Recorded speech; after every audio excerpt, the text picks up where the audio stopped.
Assalomu alaykum aziz do'stlar. Men Hasan Sherboyqulov. Ota-onam haqida bir qo'shiq ijro qilgim keldi. O'zimning qalamlarimga mansub va o'zim ijro qildim. O'zimiz bastaladik. Bir eshitib baho beringizlar.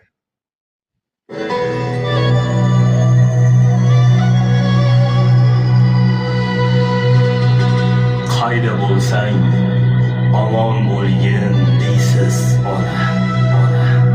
Qayda bo'lsam qayg'uyimni yeysiz ota. Kim ham o'ylar sizdan bo'lak bu dunyoda. Mening baxtim tilaysizlar ota, ona.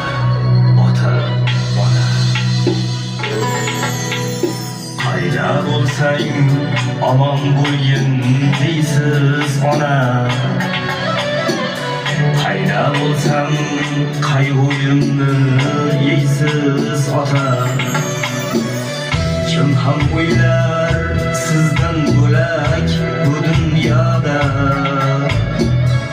Mening baxtim tilaysizlar ota, ona. Kim ham o'ylar sizdan bo'lak bu dunyoda. Mening baxtim tilaysizlar